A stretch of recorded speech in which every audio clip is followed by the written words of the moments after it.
All right, hello once again. This is Jeff Scott of Rankin Technical College. I've reached the last chapter, Chapter 16 of Tony Gaddis's Starting Out with Java Early Objects 5th edition. The chapter is just entitled Databases, so we're going to talk a little databases. After I get done with this chapter, what I am planning on doing is writing a series of programs, some of which will be a simple payroll program. Sometimes I might do one of the programs actually out of the textbook, but we'll see as we go on. So, our objectives: an introduction to database management systems, also known as a DBMS, tables, rows, and columns, an introduction to the SQL select statement, learn how to insert rows, how to update and delete existing rows, and how to create and delete tables, create a new database using what's called the Java Database Connectivity, or JDBC, scrollable result sets, result set metadata, displaying query results in a JTable, relational data, and then a little bit on some advanced topics. Now, one thing that we talked about in an earlier lecture, that by default, when you go and you save something,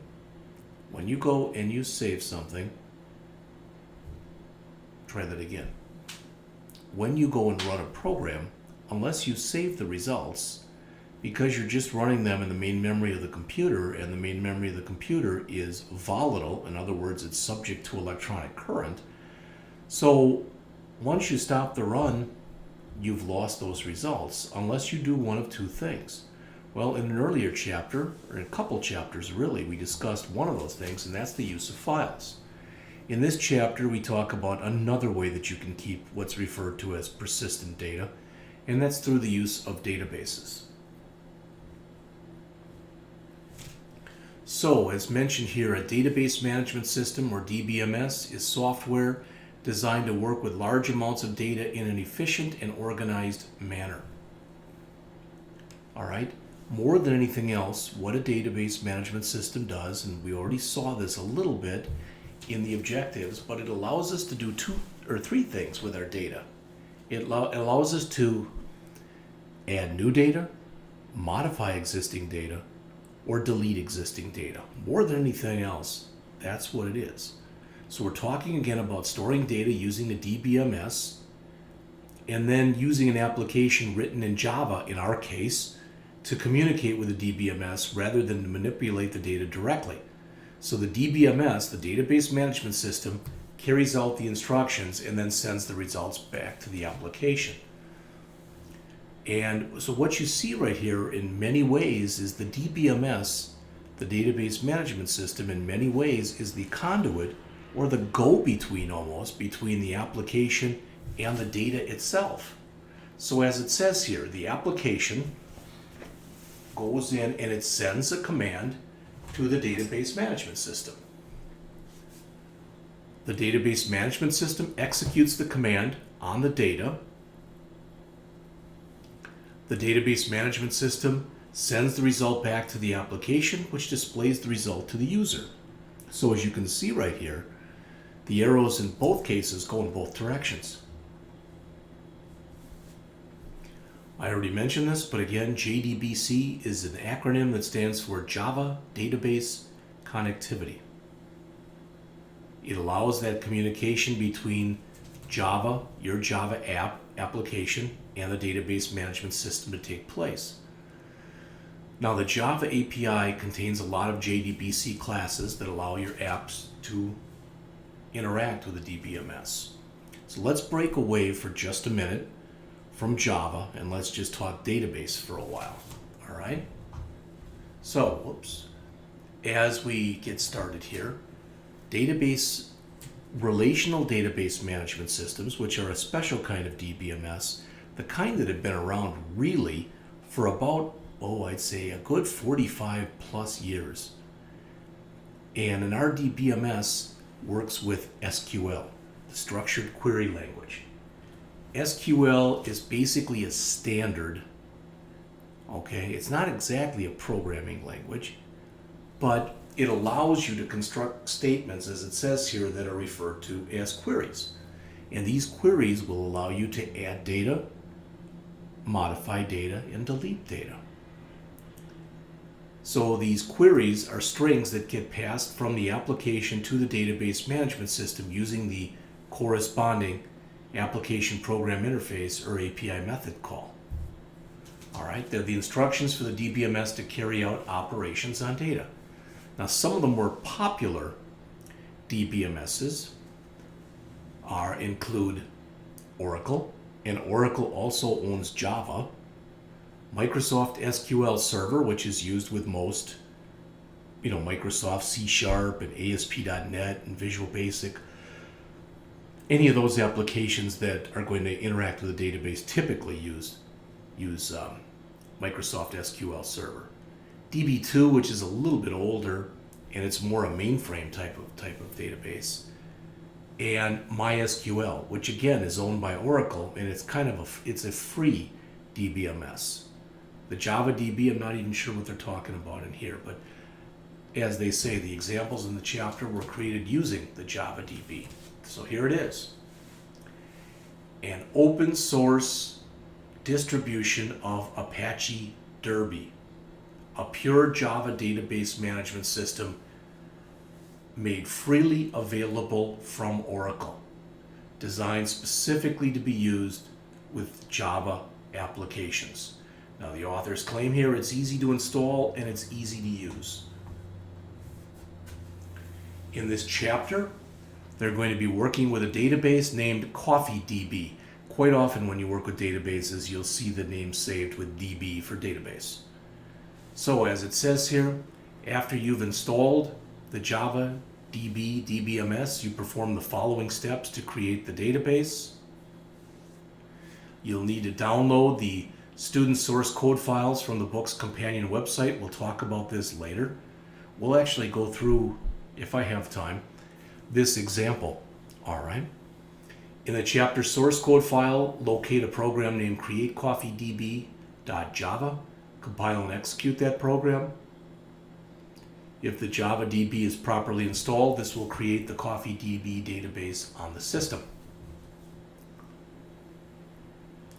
Once you've created the database, you've got to be able to connect to it. So as mentioned right here, the static driver manager.getConnection method is used to get a connection to the database. And if you look on here, they explain that there are two ways that you can do this. The first way with the database URL is if there's no username and password required. The second one is the same, but it would have to include the username and the password. And the database URL, as mentioned here, lists the protocol used to access the database. Now this is done actually a little bit differently in this language as opposed to other programming languages. All right, so as it says here, database URL is a string known as a database URL, where URL, Uniform Resource Locator, we all should know that by now. A simple database URL has the protocol that's shown there. So the one that we're going to use is this. JDBC, the Java Database Connectivity, that's what we're using. The subprotocol, which is Derby, which is what we're using, and CoffeeDB, which is the name of the database. So when you call that basically through the driver manager.getConnection method, as mentioned here, it searches for and loads a compatible JDBC driver for the database specified in the URL, returns a reference to that connection object, and if it can't find it, it throws an SQL exception. Now, the author does a nice job here, but I want to give you my own shtick on this. That's why I broke out of this for a second. All right, again, this is me speaking, and I'm not saying that anybody does or does not agree with this, but this is the way that I look at this stuff. All right, let me bump up the font a bit here, maybe to about 28. All right, so you've got characters, and that's basically anything on your keyboard. Now there are other characters also.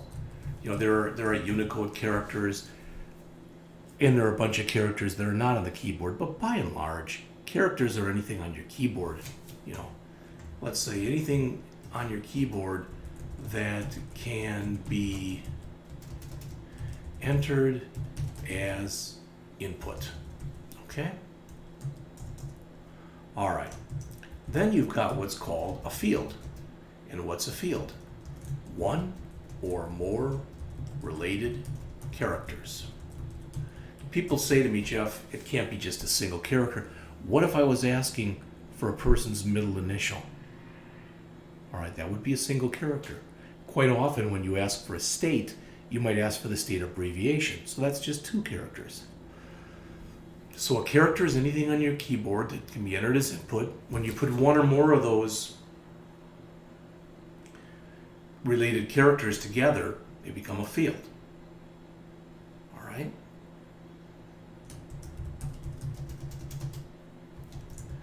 When you put one or more related fields together,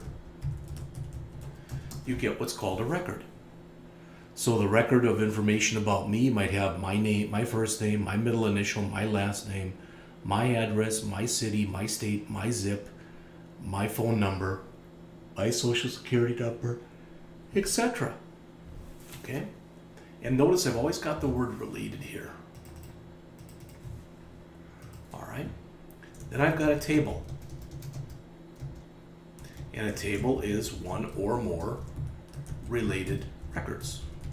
Now again, probably not everyone is going to agree with the way that I'm defining this stuff. You know, the authors will look similar, but it won't be exactly the same. And a database, which is one or more related tables. This is my take on what all this stuff means. So you've got a character, which typically is going to be a keyboard character. It's anything you can enter as input. You put one or more of these related characters together and you get a field, like a first name field, or a last name field, or an address field, or a zip code field, etc. You put one or more of these related fields together, you get a record. One or more related records together, you get a table. One or more related tables together, you get a database. That's my take on it. Now, the author here says that a DBMS stores data in a database. The database is stored in one or more tables. Each table holds a collection of related data organized into rows and columns. Each row is a record. It's what I called a record. Each column or individual piece of data is what I called a field. I'm not sure exactly what they're trying to show here, but the table would be all the information. The column or field would be vertical. The row or record would be horizontal. So here's some of the information that you're going to have in the coffee database table. So you notice that each record that's in here has 3 fields. If you look, we have 1, 2, 3, 4, 5, 6, 7, 8, 9, 10, 11, 12, 13, 14, 15, 16, 17. It looks like 18 records. Each record has 3 fields: a description, a product number, and a price. Now, typically what you also have when you work and you start to create database tables like this, and I did not show this in here, but you'll have something that's referred to, as a primary key. And that simply is a unique record identifier. All right, again, these are my definitions.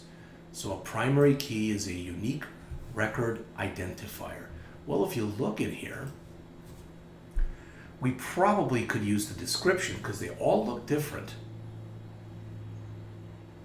Okay, but what if we had another type of Guatemalan dark coffee? All right, we might call them Guatemalan Dark 1, Guatemalan Dark 2, or depending on, on the company, you might just call them both Guatemalan Dark. So really, you could use price too, but you'll notice that a lot of prices are the same in here. They're not unique, but the product number in each case here, those are unique. So typically, when you create a primary key in a relational database management system, and this is a generalization which more often than not holds true, you'll use a field that is either numeric or that has numbers in it. This would be a string field. It wouldn't be a numeric field because of the minus sign. If you put it in as a numeric field, it would think that this first one is 14 minus 001. It wouldn't want that. So it would be put in there as a string.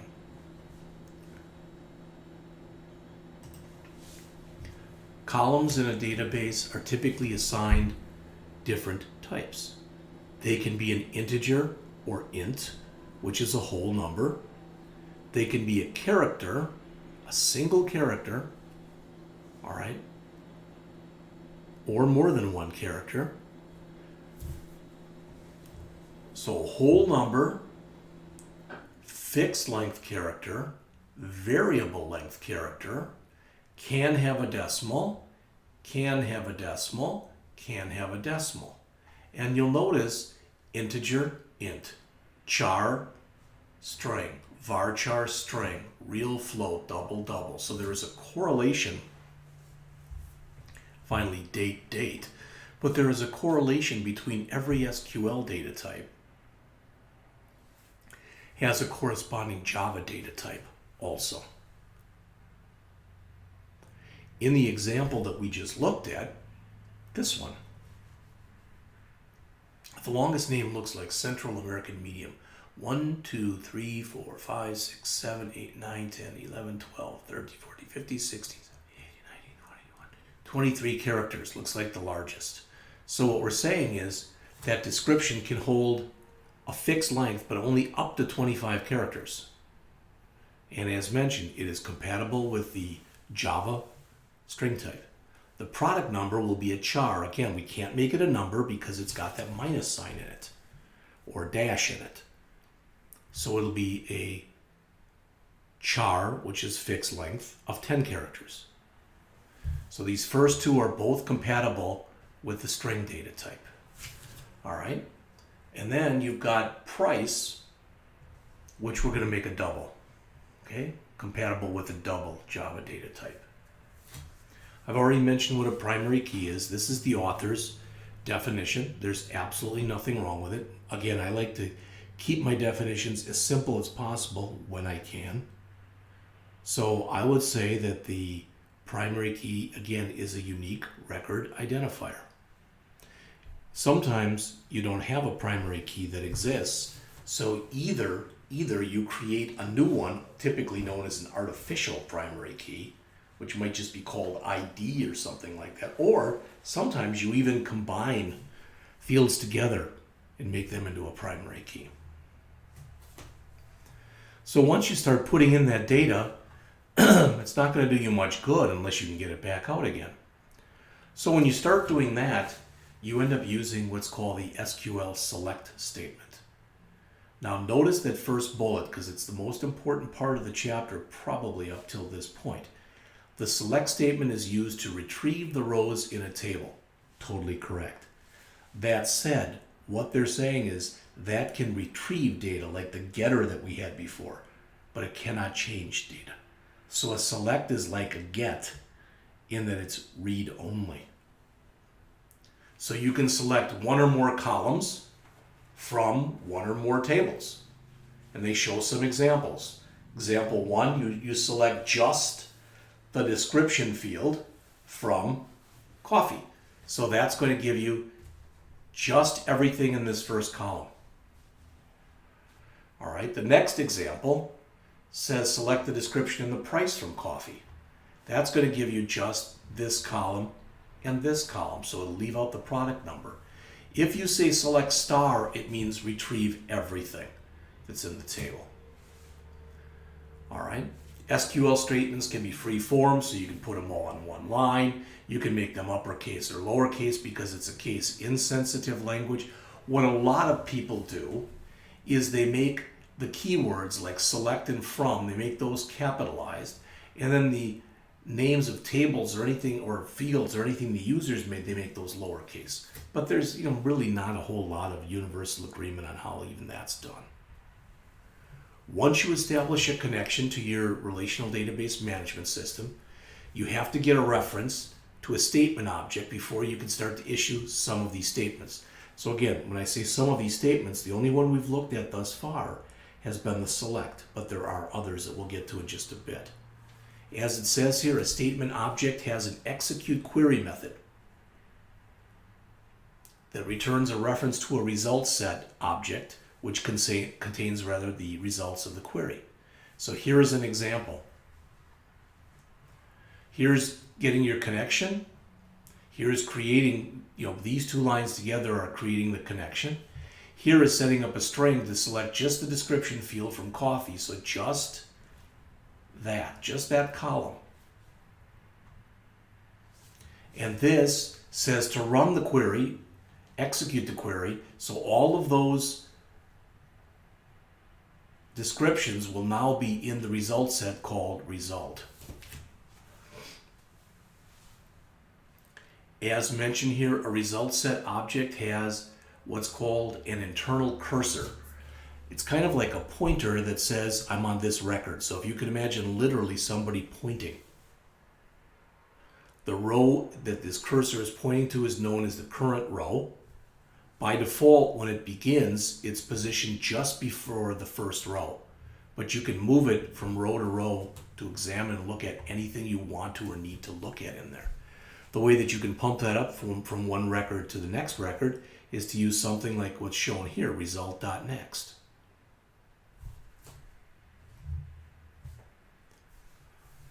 Now this next method, as it says, returns a Boolean value. It returns true if there is another row. So in other words, if we go back and we look at this, this is going to be true, true, true, true, true, true, true, true, true, true, true, true. Then it gets to here, and if we ask for another record, it's going to return false because we've reached the bottom. So that's exactly what the author is saying. False if there are no more rows. Now you don't typically know how many rows are going to be in there. If you do know, you can use a for loop, but otherwise, quite often you'll use like a while loop to move through all the rows in the result set. As mentioned there, you use one of the result set's get methods to retrieve the contents of a specific column. You can pass either the name of that column or the column number. I like this just because even though it's more code, it's much more descriptive to write this than it is to write that. With these results set, you notice that they're all get something, get double, get int, get string. Get double returns the double stored in the column. Get int returns the int stored in the column. Get string returns the int that's stored in the column. If there's any kind of problem, it throws an SQL exception. Now, that's fine if you want every piece of data, but you don't always. Sometimes you only want data that meets a certain criteria. So right in the middle of the page here, it says select star from coffee where price greater than $12. If we jump back to where we were at the beginning here, and we look at this, how many of these are more than $12? Well, if there's I don't remember what we said, if there's 18 or 19 records, that one's more than $12 and that one is. So the Kona medium and Kona dark should be the only things that get returned when we run this, and you'll notice that they are. So as mentioned there, only the rows that meet your search criteria are returned in the result set. So the result set is an object that contains the results of you running an SQL statement. SQL supports a lot of different operators. You'll notice that the greater than, less than, greater than or equal to, or less, and less than or equal to are ones you're used to with other different programming languages. Notice that if you're checking for equality, it's just a single equals, and inequality is a less than followed by the greater than. With some RDBMSs, you can either put that or you can put an exclamation sign followed by an equal sign. So the equals and the not equals here are different than what Java has, the Java relational operators, but the first four are the same as what Java has. So here's some examples. So that says, give me everything from the coffee table where the description is equal to French roast dark. All right, these are case, and actually where it says here, string comparisons in SQL are case sensitive. That's not true. It depends on the RDBMS, but typically they're not case sensitive. All right, so do we have a French roast dark? right there, French roast dark. So that's the one that's going to be returned.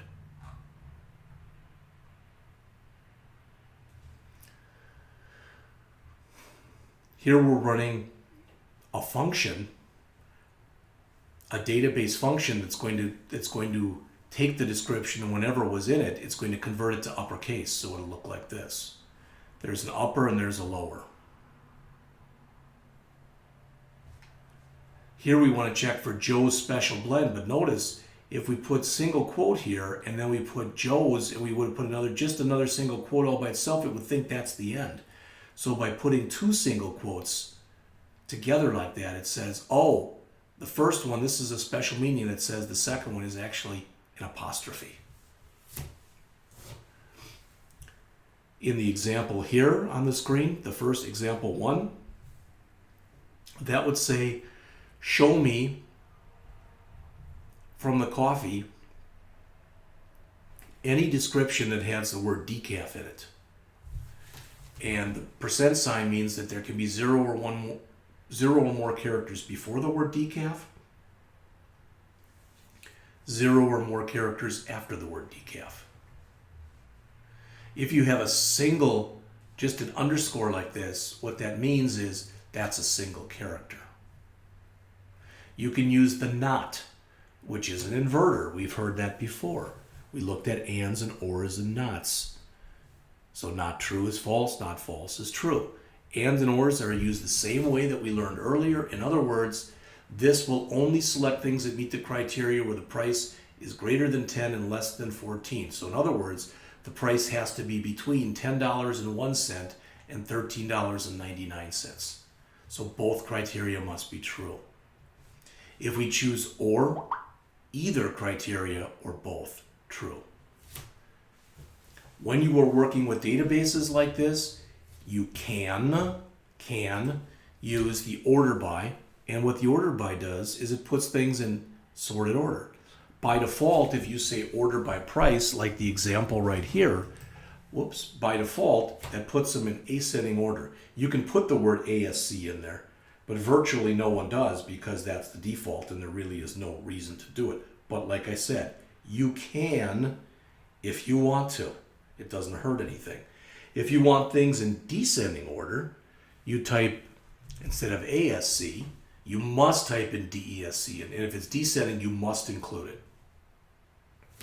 All right. Here are some not just mathematic, they're typically referred to as aggregate functions. All right. And average, that can only be a math function. Sum, that can only be a math function. But min and max can be math functions like they're shown here, but you can also run min and max on string. So for instance, if there was someone with my last name, Scott, and someone with the last name of Jones, since S comes after J, Scott would be greater than Jones. But even that, it depends on if you're talking about uppercase, lowercase, mixed case, or whatever. And the count function, you can use it to determine the number of rows. So I mentioned this to you earlier that mainly when you work with a database management system, there's really 3 things that you can do. You can add new data into a database. You can modify existing data that's in a database. You can delete existing data that's in a database. When you insert new data in, you use an insert statement. So this would say, insert into coffee. All right, Honduran dark, that would be the description. 22-001, that would be the, what do we call that, product number? Yeah, product number.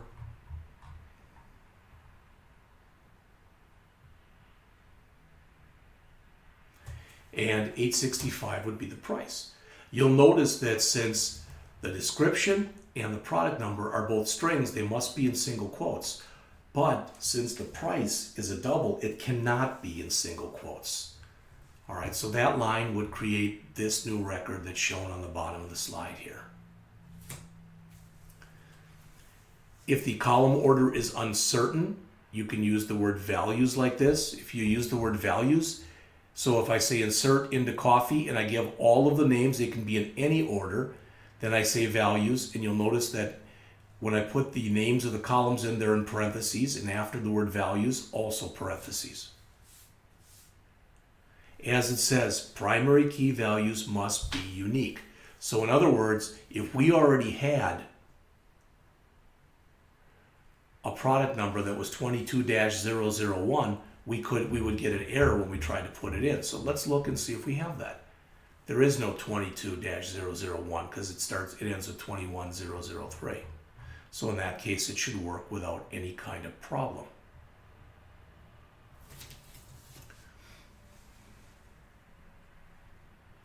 To issue an insert statement, as mentioned here, you must get a reference to a statement object. So we're creating a string that has what we want to do, and then we're telling it to do it. If it comes back and it says one row inserted, it worked. So that's an insert. An update is when you want to change existing table information. Maybe the price of a coffee went up. Maybe it went down. Maybe you spelled the word in the description wrong. One thing you never ever should change after you put it in is the value of your primary key. You should never change that. So this would go and look for the description of Galapagos, whatever it is, organic medium, and it would change its price from whatever it currently was to $9.95. This would say any product number that begins with 21, doesn't matter what comes after it, but change the price of each one of those to $12.95. So if we look back,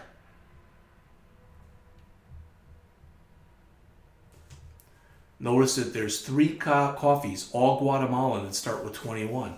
These are all going to be changed then. I think it was $12.95. So all 3 of those prices will change. Totally legit to change the value of more than one record. Now be careful if you don't use a where clause in here. What this will do, update coffee, set price equal $4.95. Since there's no where clause, that will change the price of all 18 or 19 rows in the table to $4.95. When you want to update using the Java database connectivity, you again need a reference to a statement object. That's what you're doing here. And then you're executing the query. And rows, as it says, should indicate the number of rows that were changed.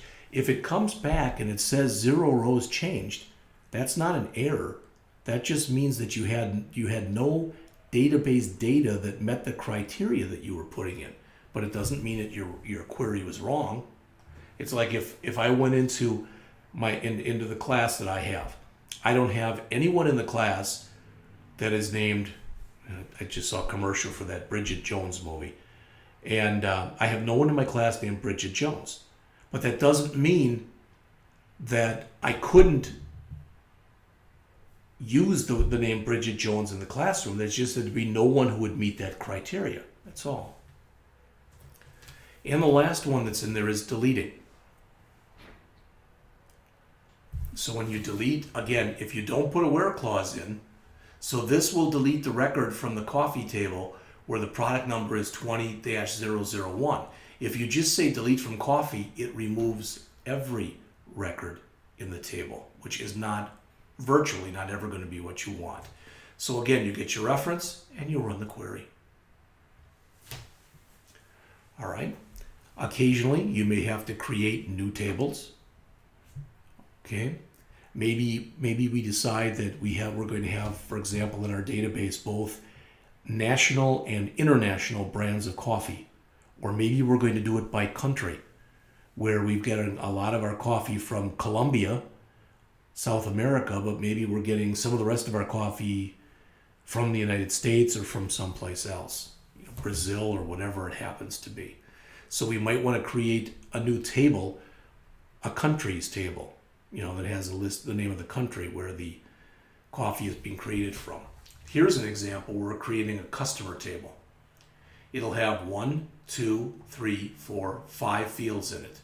A name field, which is a string of size 25, an address field, which is a string of size 25, a city field, which is a string of size 25,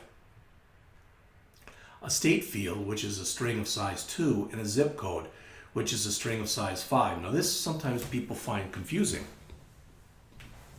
because they'll say, well, wait a minute, you've got this zip code field here.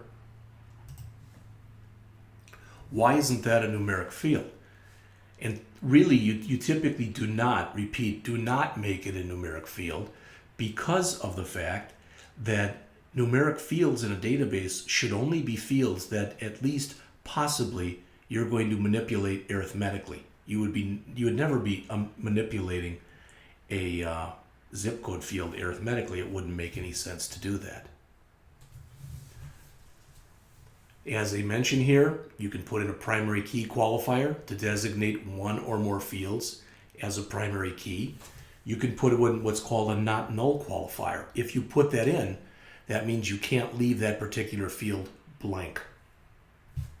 So notice we've got here customer number char not null, so it can't be blank, primary key, which means it's the primary key field. If we decide we don't want a table anymore, we say drop table followed by the name of the table. Maybe the table you already had something like that, or maybe you just decide that the information's not viable anymore. All right? Maybe you acquire a company and for some reason, you know, that company now, you have a lot of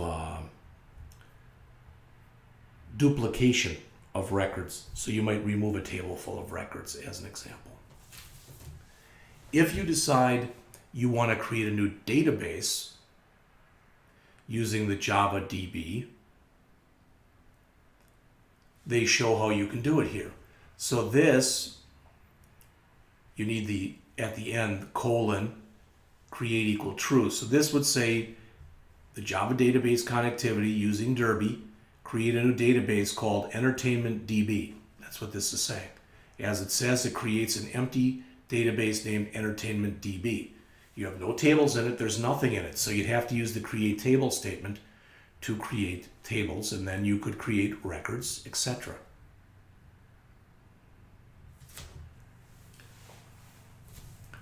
By default, a result object is created with a read-only concurrency level, and the cursor is limited to forward movement. In other words, it's read-only and it's forward-only. So if I've got 10 records and I've read the first 3, I can't go back to the beginning. It's forward-only. A scrollable result set can be created with the overloaded version of the connection object. So as they say, okay, type is the scrolling type, and concur is a constant with a concurrency level. All right, so what is this concurrency level? The concurrency level basically says, are you going to let 2 different people read from the same table, maybe even the same record at the same time? Okay. So type forward only is the default, where the cursor can only move in a forward direction. Type scroll insensitive, the cursor can move forward and backward. As it says, changes made to the database do not appear. And there's scroll sensitive, where the cursor again can move forward and backward, and changes made to the database appear as soon as they're made. There's concur read-only, which is the default concurrency level. As it says, it's a read-only version of the database, so you can't change it. But if you put in concur update table, then you are able to go in and make changes to it. If you want to move from record to record, or from, as they put it, row to row, you can use first to reposition the cursor right before the first record, last to reposition the cursor right by the last record, next to move ahead 1 record, previous to move back 1 record. There's a relative rows. As it says, it moves the cursor by the number specified in the rows argument. So you can move ahead or backwards a certain number of records. And there's absolute, where you can jump right to a record number. Determining the number of rows in result set. Okay. So you can do last, And then as it says there, num rows equal result set dot get row, because it starts with 1 here. So if I've got 50 rows, last will be 50. So that will show me how many records I've got in there. Then I can move back to the beginning, and if I need to or want to, I can write a loop, if I want to loop my way through the entire thing. Metadata, as they mention right here, that's data about data. So the result set object has metadata that describes the result set. Here's some of that information: the number of columns that are in the result set, the names of the columns in the result set, the data types of those columns in the result set, and more.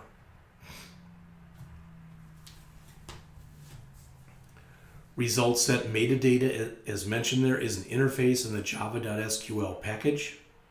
So if you need to get that data, you're able to do so. Here's some of the things that you can call. Again, I'm not going to read any of these to you. Notice they're all gets, meaning they're all read-only.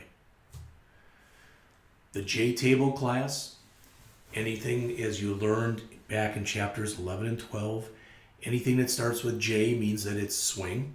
So JTable is a swing component that displays the data in a two-dimensional table. In other words, rows going across, columns going up and down.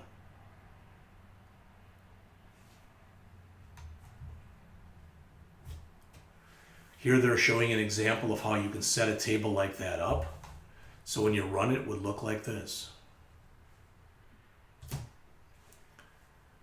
Displaying the results in a data table, so you could have a list box like this. When you click submit, this is what shows. All right, you might put another button there that says clear, but when you click exit, the program ends. All right, the next thing that's discussed here is a foreign key, and I'd like to explain that to you. It's a little bit more complex, but this is the stuff that we've been looking at here. All right, but let's suppose that I have two different tables, okay? I've got a table where I'm going to put in here a person's, I'm going to call it ID number, okay? And I'm going to have their first name, and I'm going to have in there their last name, and I'm going to have in there their address, their city, their state, their zip, and let's just say cell phone.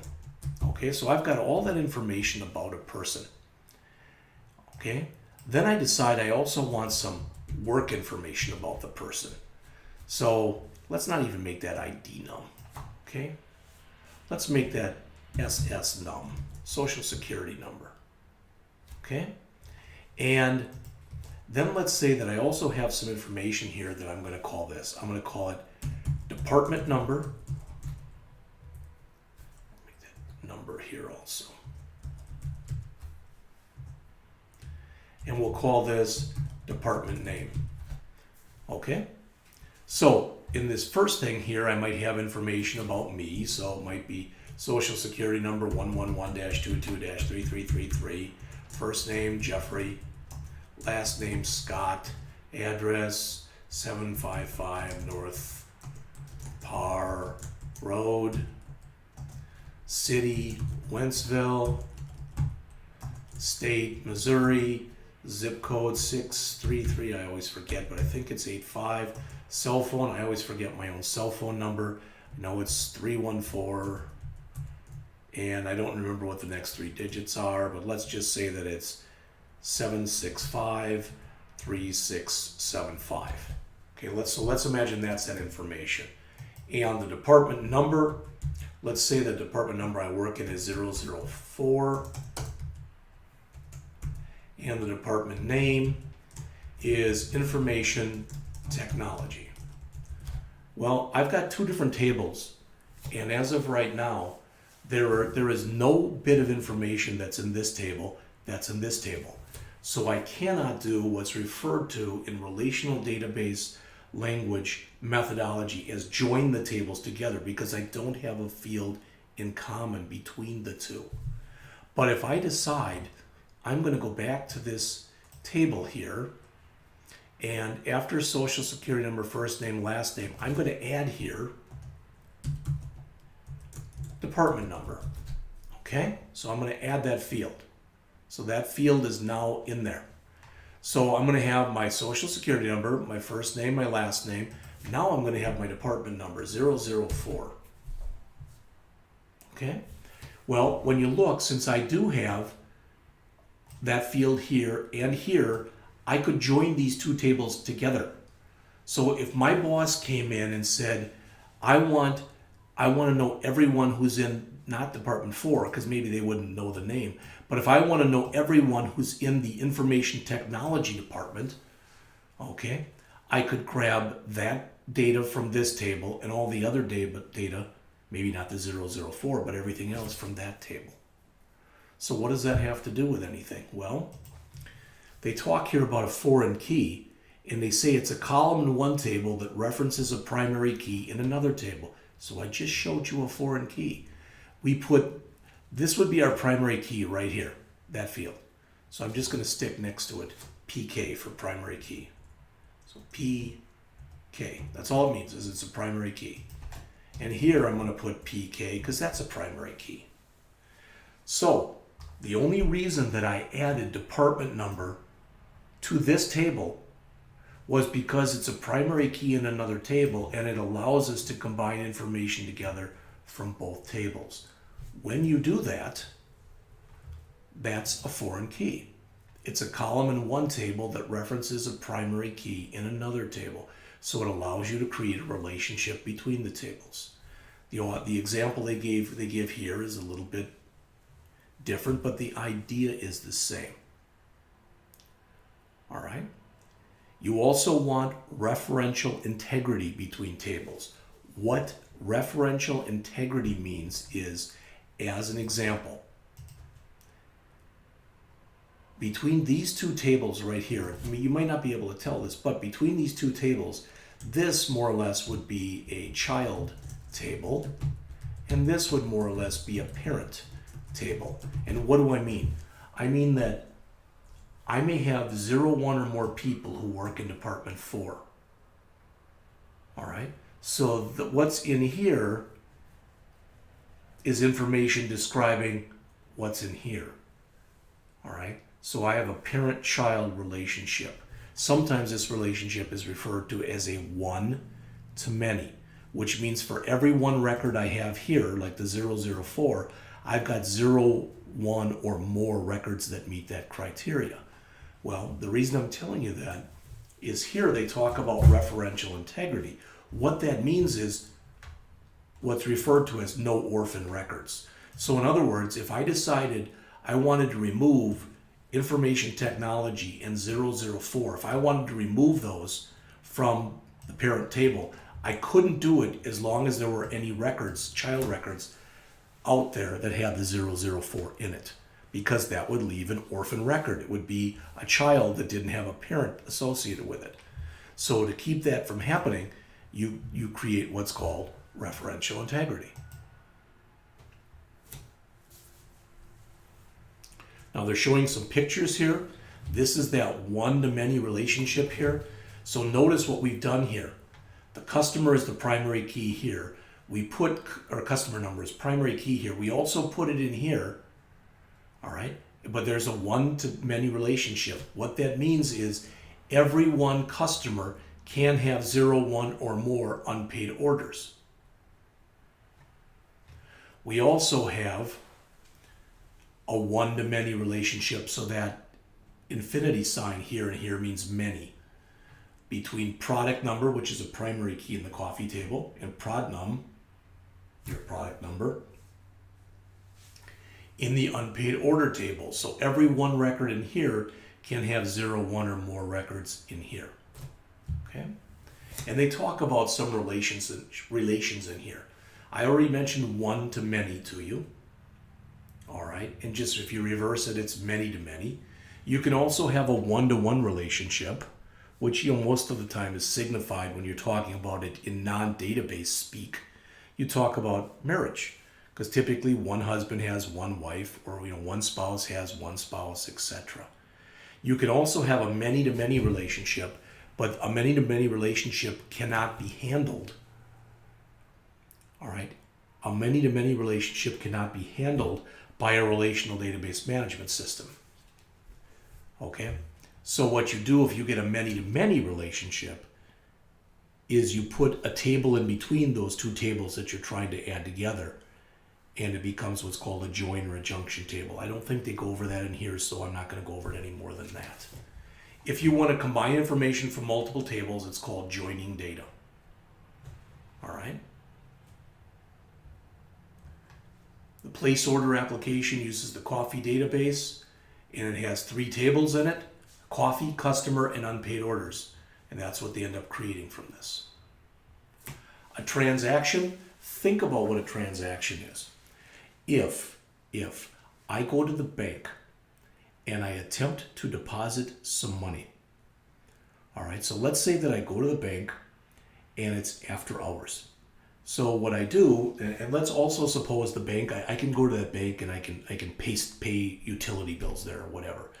So I go to the bank and I sign over my paycheck on the back and I put that in there as a deposit, and then I also drop off payments for maybe my electric bill and my gas bill and my water bill. All of those things together. So all of those, that deposit of cash and those payments, all of them put together are referred to as a transaction. So for that transaction to be complete in a database, everything must succeed. So the deposit must work and all the payments must work. If anything fails, the whole thing fails. And that's what they're talking about here. If everything succeeds, you create what's called a commit to make all those changes permanent. If anything fails, you do what's called a rollback. So it ends up looking the way it did before you started. By default, when you work with the Java database connectivity, it operates in auto commit mode, which means as soon as you make a change, it's written immediately. But you can turn that off too if you want to. And if you turn off auto commit, the changes you make don't get written until you explicitly make a commit. So as you can see, you can turn things on and off. Off by false, on by true. If it's false, meaning it's not auto committed, then you have to call this. If it fails, you can call rollback. And here is an example, as we are just about, I believe, at the end of the chapter, just a couple more slides, but this would be an example. You put it in a try because, again, it may not work. All right, and the last thing that's discussed in the chapter, and it's given a whole slide, even though it's a very important topic, are stored procedures. And as it says, many DBMSs allow you to create SQL statements and store them in the database management system itself. If you do that, they're called procedures. In a way, what you're doing is you're creating a function library or a method library where you can create methods and then call them as needed. So that was very quick. I mean, it seemed very quick, but we have now gone through all 16 of the chapters. And as you can see in here, there's chapter 1 PowerPoints, which I broke up into 2. Chapter 1 PowerPoints, chapter 2, which I broke up into 2, 3, 4, 5, 6, 7, 8, 9, 10, 11, 12, 13, 14, 15. We are now in chapter 16. So what I'm going to do next is I'm going to create program examples. And as I did for the C# class, what I'll do in there, I did it not in this order. Here I'm doing all the PowerPoints first. There I would do a PowerPoint, then I would write some programs. Okay, but I'm not doing it that way this time. I just decided to break it up a little bit. So I'll be back with the first set of those programs shortly.